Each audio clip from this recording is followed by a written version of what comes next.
everyone. We've got the wonderful Tony Camacho on the podcast today. This is our first time recording from our Easy Agile Sydney office, which is super cool. Tony, I'm not sure if you know, but Easy Agile is based out of a place called Wollongong, which is just south of Sydney. But we've got a Sydney office because we've hired a bunch of Sydney team members recently who wanted a place to come and hang out with each other. So we created this space. But it's 7 a.m. in the morning, so I'm all alone right now. That's how much I love you. So, Tony, let's get started on the questions. Team alignment, what does it mean for a team to actually be aligned? So for us, in an agile space that we're having, it's a collective understanding, a synchronization of your team members towards goals, principles, your practices that you're going in. Even more so, I would even go down to the point of cadence. You would have those synchronizes. So it's a matter to be consistent with your agile principles and values, your mindset, your shared goals and vision, your synchronized work practices, DevOps, sex, how we're going to put this out, cross-functional collaboration between the teams, getting your T-shaped partners, teammates, shining at that moment, learning from each other, clear roles and responsibilities, things of that type. That's what it means to me. It really means it's all about human beings. And at that point, having everybody aligning and working to our common goal, that objective that we want to do for the business partner, there's the gold that we're all after as a team. Does that make sense for you guys? We have the same objectives for this initiative, right? And our practices. And finally, for me, which I know this is not typically, is we're coming to an agreement on the tools we're going to use and how we're going to use them, and have a system source of record where we know where we can get our truths, our dependencies, find out which teams do have capacity, and move forward from there. That would be my overall definition of an agile team. Yeah, wow. And teams. You've had lots of experience over the years. I guess where my mind goes when you say all those really wonderful things about team alignment is that in my experience, when team alignment is when people get it right, it's super great. When people get it wrong, it's really hard. And I actually think it's pretty hard to get team alignment right. Like you got to really work at it. What's your experience in that? To me, it's like it can be a bad marriage or a great marriage, but it needs work. As we know, all relationships need work. We're human beings. We're not the same. Each one of us brings something to the table of value. So let me give you one example that I've lived with on a team. I'm an extrovert by nature, and I'm a developer, an engineer. And typically, that is not two skill sets that you hear together. So I've had to learn that when I'm working with my teammates that happen to be sometimes introverts, slow down, listen, wait. They've also had to try to learn to try to respond faster, because as an extrovert, if I ask you a question, all of a sudden I'm looking at you, I'm not getting a response, I'm thinking you're not understanding the question.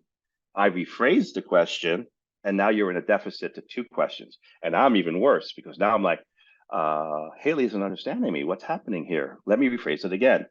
And it can easily fall apart. What I have seen when teams are in an alignment is that the team isn't a team any longer. It's miserable to go to the team. It's miserable to come into work. When the team is truly aligned, you're rocking and rolling. It's a feeling like you've never had. It's hard to explain to people that when you see the team, because you know it when it's working, and you obviously know when it's not working. You're starting to miss deadlines. Integrations aren't happening on time. You don't have a single source of truth. You start having people explaining the same thing in two, three different matters, different priorities. We're not working from the same hymnal. The thing that I took from I'm an SPC, so as an instructor, the one thing I always try to explain to everybody, you may have the best of everything out there, but that's not necessarily mean it's going to work together, right? So you have to have that type of understanding, how we're going to work together, what is our priorities, what's the tool sets we're going to have, and what is our values as a human beings to this team. If that, I'm hoping that helps describe some of the things that I've seen that have gone really bad. I have seen it that I can share a customer that I have seen it gone. Well, we started off with good intentions. Uh, it's a financial institution in the United States, and they were trying to make the jump to mobile applications.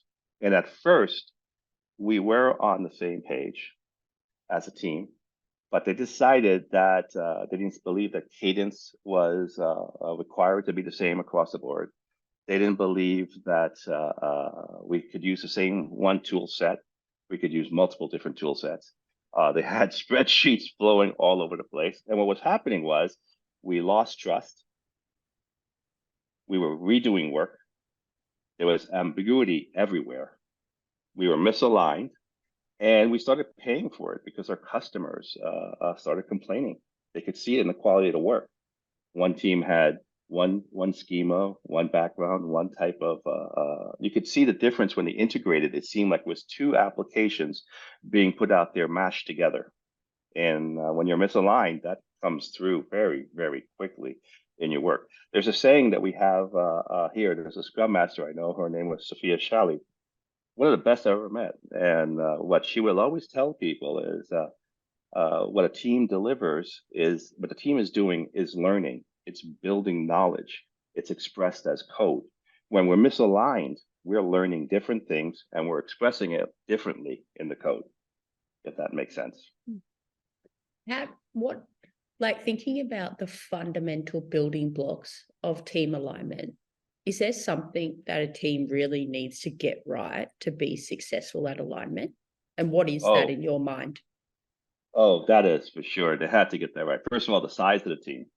Yeah, okay.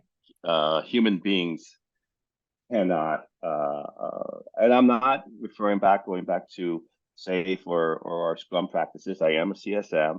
I do know they recommend 8 to 13 people. My best teams have been typically a little bit larger than that, but we had to have the same agree to the size of the team where it didn't become too large, where we were over running each other and we weren't listening to each other.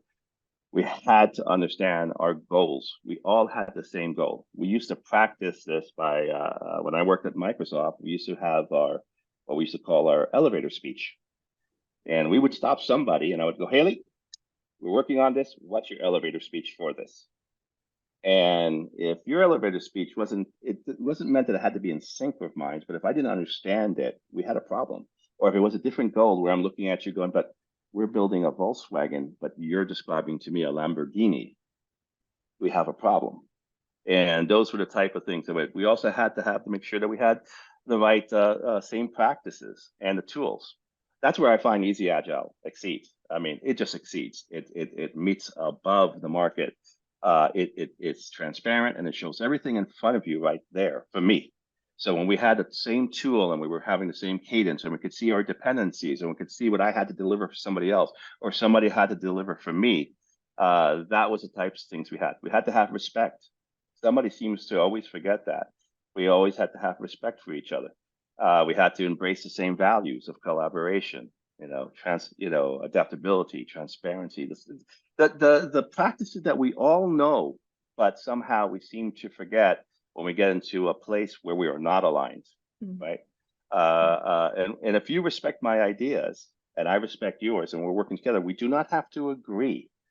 But that respect will drive us a long way towards getting to that project vision that we want. And we're trying to meet the customer's needs, right? And those are the type of things that we needed. We needed leadership. Leadership, I can't say, and if you notice, right, I'm not using the word management. Leadership is where you're putting yourself out there in a situation where it can go bad for you as a person, as that leader, trying to make sure that we're making the right choices, empowering the people, right, and making them very clear what they can make decisions on and they can't. It's usually it sounds so simple when I talk to you like this, but every time I've had to do some type of transformation, the baggage that sometimes we bring as human beings, the fears, the lack of trust that we have, that's where the Scrum Masters, the product owners come in. And then you need something to make sure that you're having that vision to communicate that vision across, as I mentioned before, some of the tool sets that we have out there. Is that making sense for you at all? Yeah, it Or really does. It's really resonating with me. I think when you talk about, like, say, coming together as a team and putting together a set of values and a vision, it seems so much like a duh moment. Like, it's like, of course you would do that as a team. right, But I think at the end of the day, as teams, we get in the daily business as usual, and you right. think, I don't have time to get together as a team and set that vision because I've got to do X, Y, and Z that's due next week. So, but I think it's one of those fundamental building blocks that really sets you up for success to do X, Y, Z quicker down the track. So that's kind of And if what I I've taken away from that. and I would agree with you. The thing is, and you came up with a perfect example because a lot of people do that. I have ABC to do for next week. Hayley, I don't have time. Mm.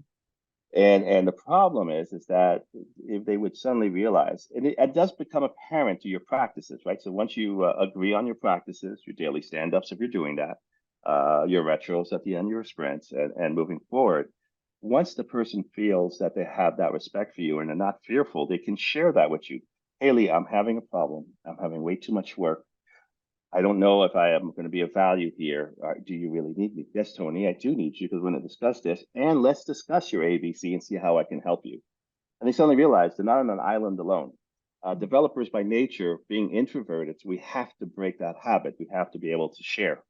And it's funny. I'm not saying share my lunch. Fine, sure, let's share our lunch, but share the workload, right? The one thing that I always try to mention to teams, and again, and I'm sorry, but I do believe in Easy Agile using it as a tool. That's where Easy Agile also, to me, makes it apparent. A story belongs to a team, not to a person. And once you know that, you suddenly realize I'm not alone. I'm here working as part of a bigger thing. And most human beings want to be part of a bigger thing, right? You suddenly realize that it's almost like the baseball metaphor that I use with teams. And I know the market is not baseball, but I think it would apply for other sports, be it cricket or sports like that. When I'm batting, it's me against everybody. Mm. When I'm on the field, it's us against. I prefer being with the us. and Yeah. and generally that's where things like that let's do that. Also, when you're working with more people as a team, there's things that happen there. You minimize the project risks, which I hate using the word project. It should be initiative. It's long living. You're usually much more adaptable. I don't know all the answers.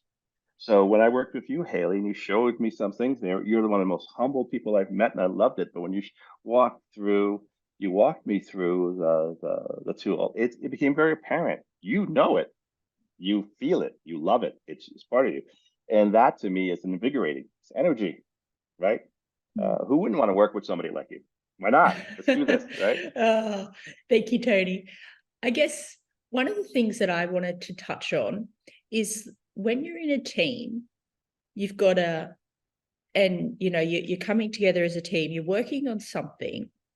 How does an individual who seeks recognition for what they're doing, how do they get that? Like, or how do you leave that? How do you put that ego aside and say, I'm doing something as a team to the betterment of the team? Have you ever come across that or like considered that? Like, I'm interested in your thoughts. So the people that I felt that needed to have that typically how I yes, it's that's a great question because I'm thinking specifically.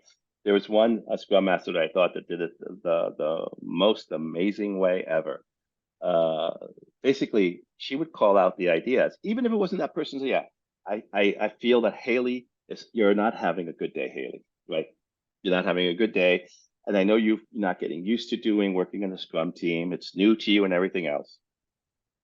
And what she did typically was, in front of everybody, would be, and it wasn't even your idea sometimes. And she would just say, and Haley came up with this wonderful idea that's going to save us something, move us forward.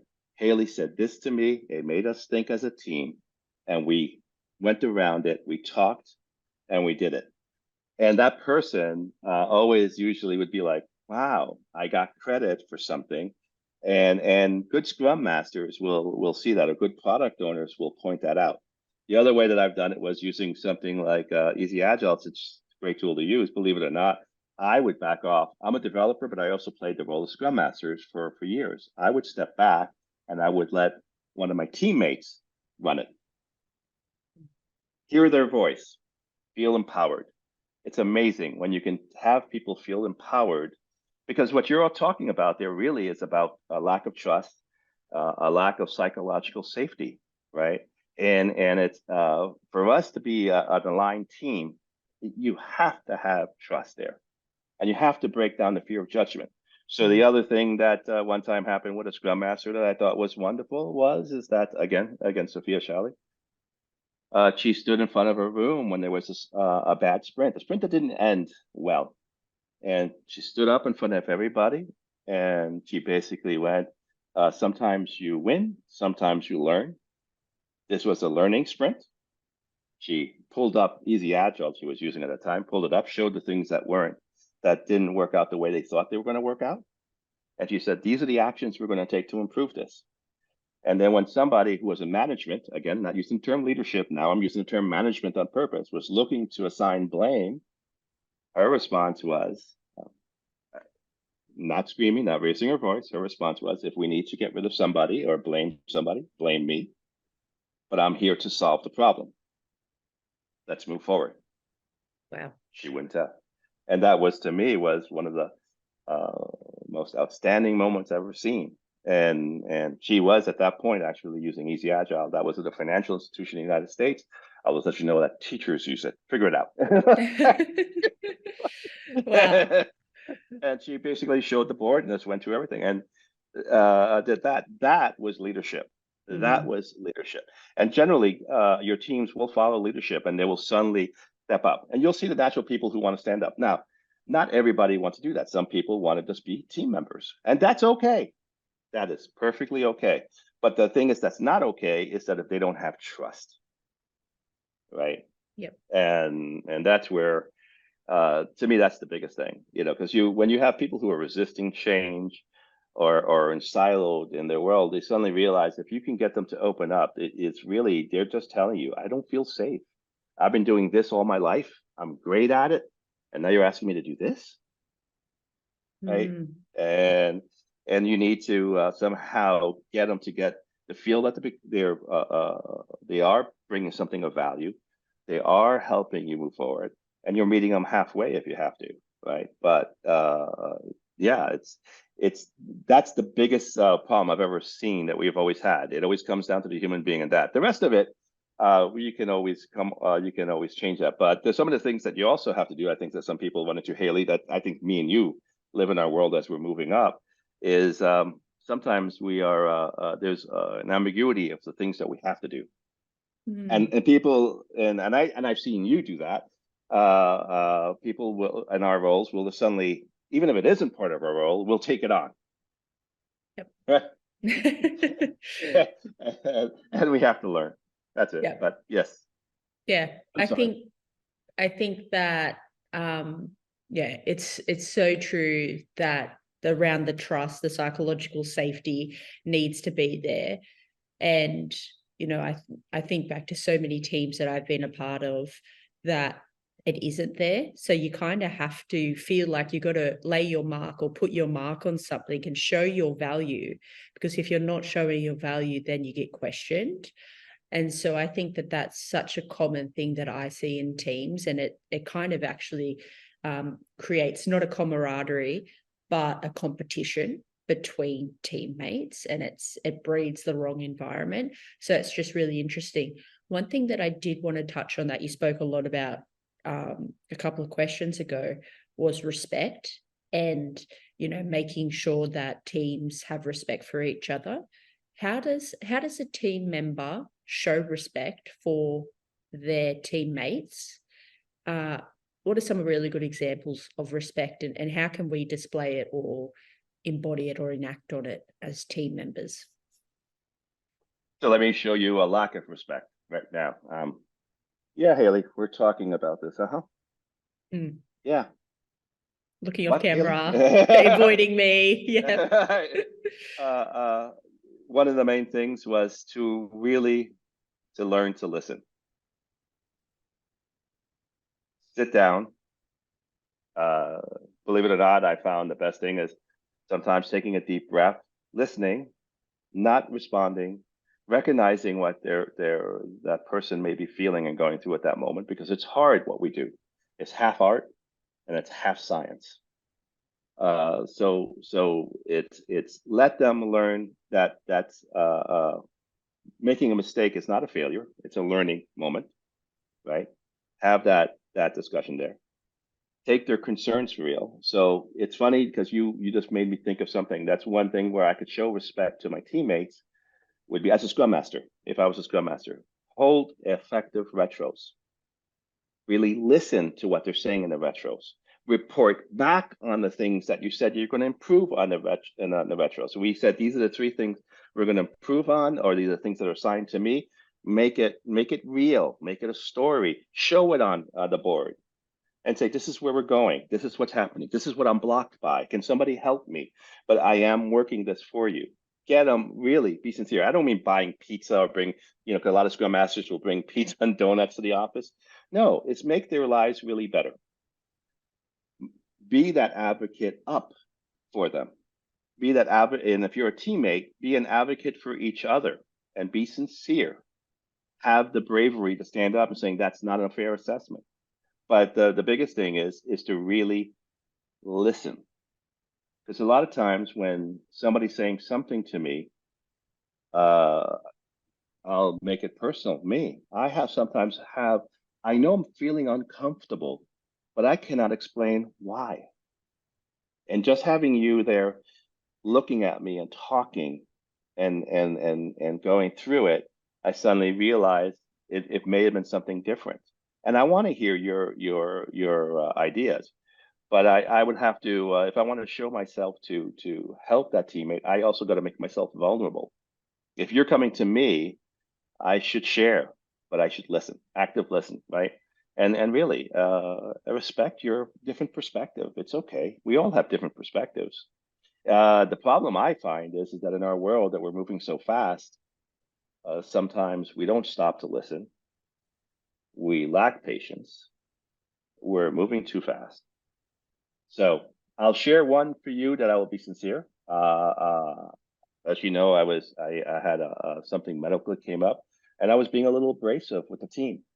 So finally, I called a meeting with our team, and they saw me cry. I was okay with it. I was like, I had no reason to be like this. You guys were showing me love. You were showing me respect.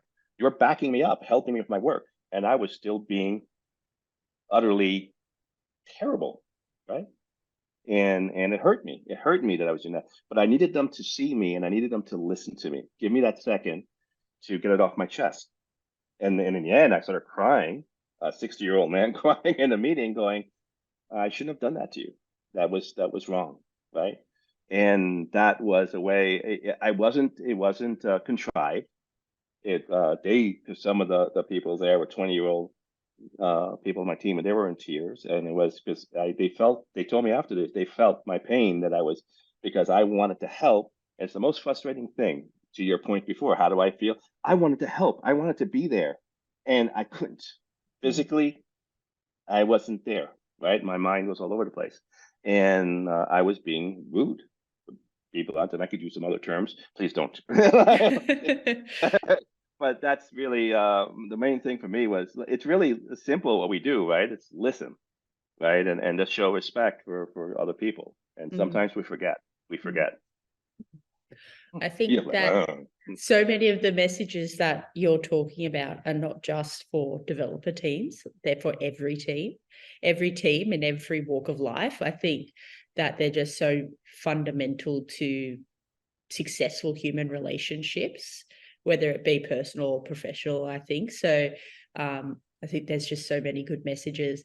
One thing that I wanted to touch on was that, you're talking about active listening. And when you think back on your career, and maybe, this is totally off script, but when you think back on your career, how have you become a better active listener over the years? How have you improved that skill? Because it's not, as you said, you're an extrovert. You want to get in there, you want to fix the problem.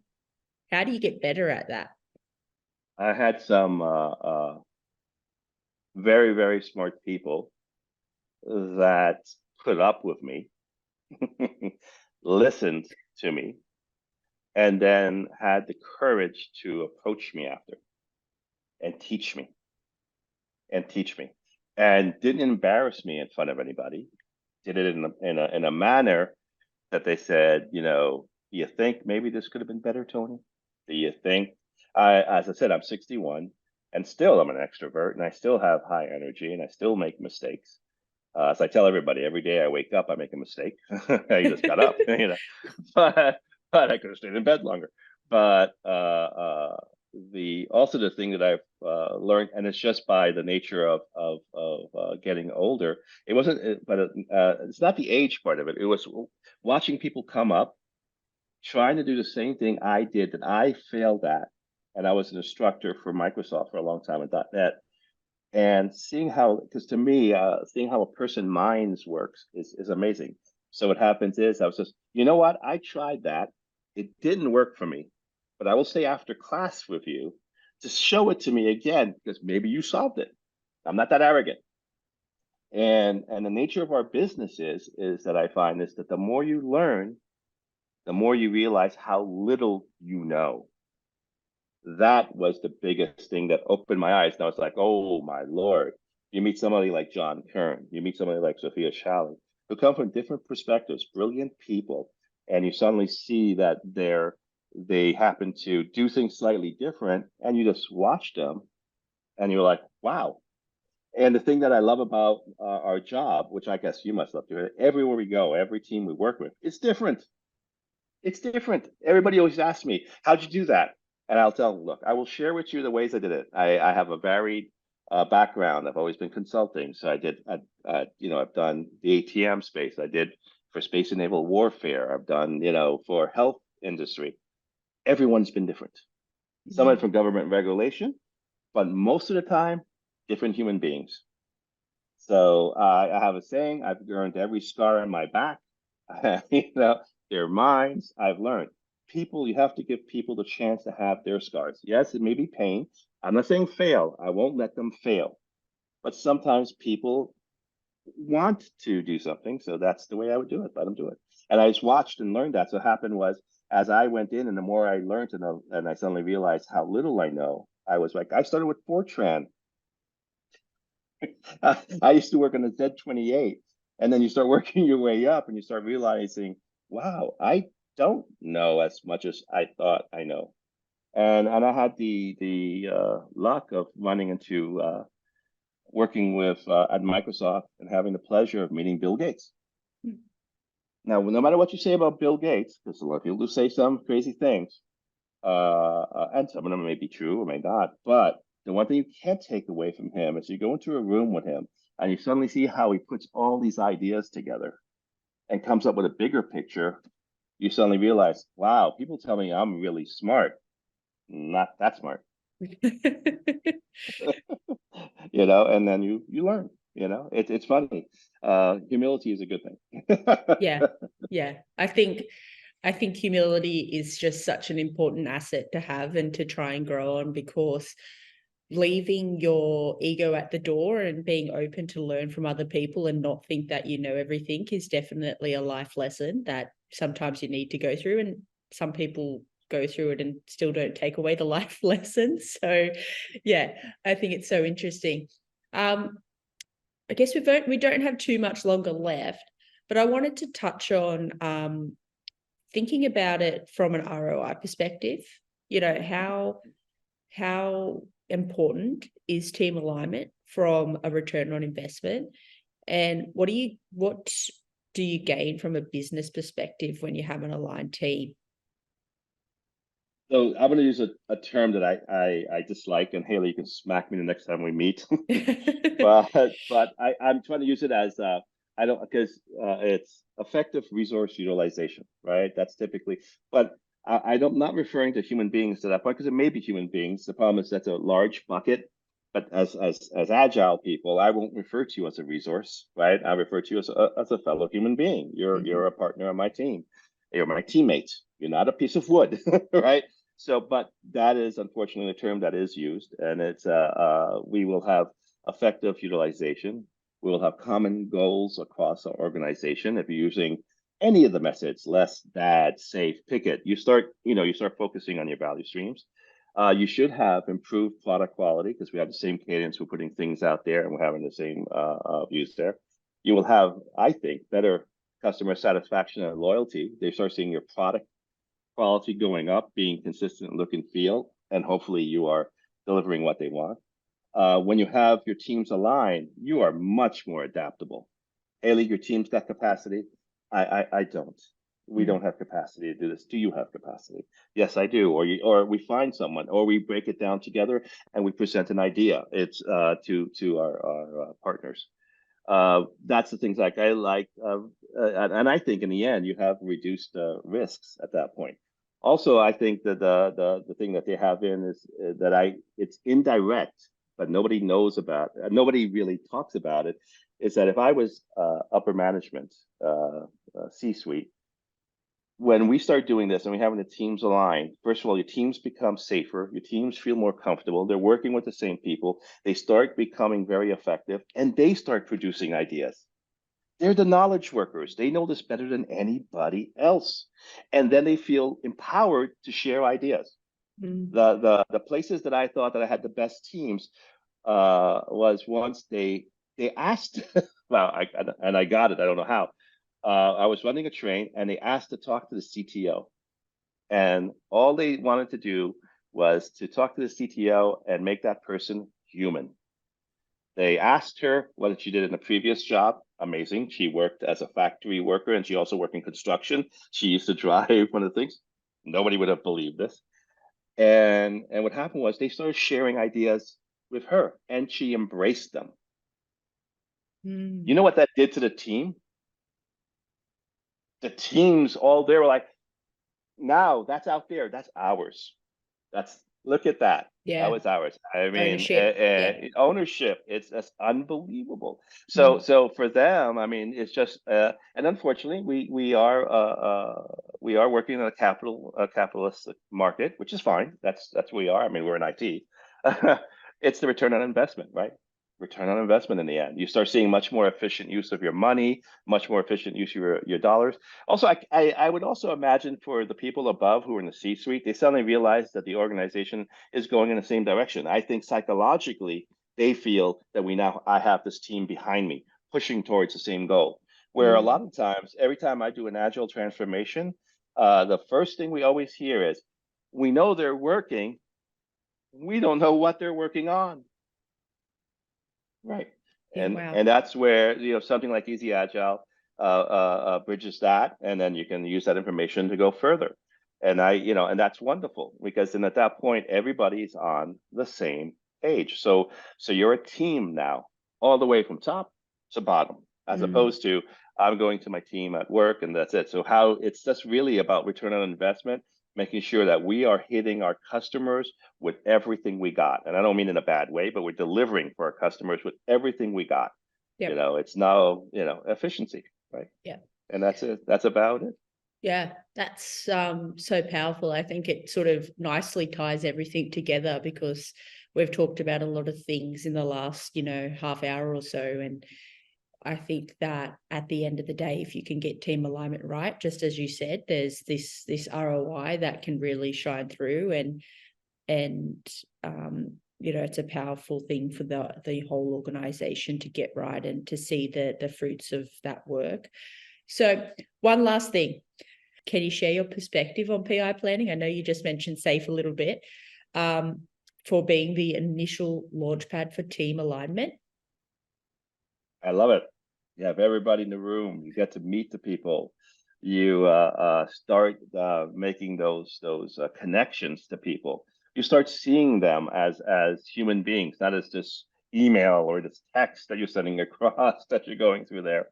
Could I share one real experience from that? That's the Yes, PI planning house. please do. So when I was working at Microsoft, I worked for product quality online, which I know right now, considering the problems Microsoft is having, you're pretty much going, you sucked, Tony. Never.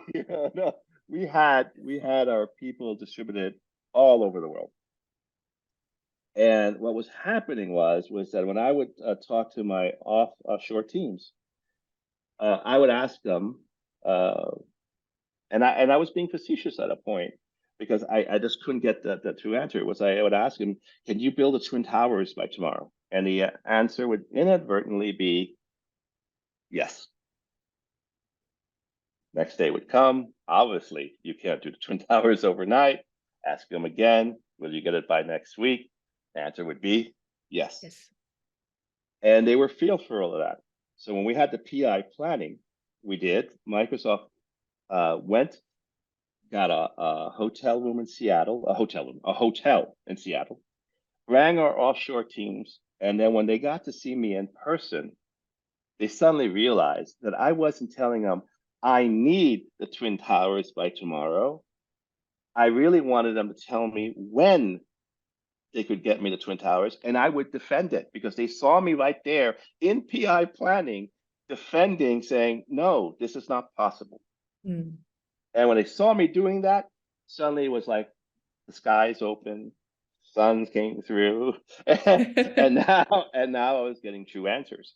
And what happened was it gave them an opportunity, and I realized that, guys, you keep hearing me as Stormin, it's always about the human beings. It's about those connections. It's about seeing the people. It's hard. It's 2 days of a lot of work, but once you get that work done, you come out of there aligned, sharp, direction. We know what our north is. Now, do we know exactly where our true north is? As an agile team, we shouldn't, right? Mm. We should be refining it as we get there. We'll find out exactly. But we know more or less where the direction is. We more or less know we're all on the same page. We all know that what we have to deliver to make this work out, what other people have to deliver for us, or we have to deliver for other people. So we suddenly feel part of something bigger, right? We are now talking to if you're a developer or an engineer, software engineer, you're starting to see the power brokers and why they're doing this. You get the chance to ask them questions. Mm-hmm. What more could you ask for, right? I finally get to see the people who are making the decisions, and I can ask them why, and they can tell me what the business value is, and I can make the argument to them that maybe I don't think that's as much business value, or we need to fix these things first before we can get that, right, and move our way on. What more could I ask for? Mm. I have an opportunity to make my case, and I get to see the other people I'm working with, and it's you build, it becomes, when you're dealing with 125 people and you're on a train, you will become family. Mm. We spend sometimes more hours sometimes with these people than we do with our family members at times. So and it also gives you a sense of besides trust, a sense of a safety. It's not just you, it's all of us. So the saying that usually I see the better executives say, I heard that in one PI planning, you fail, I fail, you fail. My job is to keep you employed. Your job is to keep me employed and to keep this company together. It's synergy, right? So, it's amazing. Beautiful. Yeah, I know I'm all about the human. Sorry. No, I am right there with you. I'm so glad that we got to have this conversation. We've talked a lot over the little while, and every time we meet, I'm flabbergasted by your energy and your authenticity. And I think that this conversation that really shone through. So thank you, Tony, for taking the time to be with us. I'm going to say goodbye to all our listeners. I'm going to say another big thank you to Tony. So Tony is part of Aligned Agility, and that is part of the Adaptavist group. And yeah, thanks Tony for being here with us. And thank you for everyone who has tuned in and listened to this episode of the Easy Agile podcast.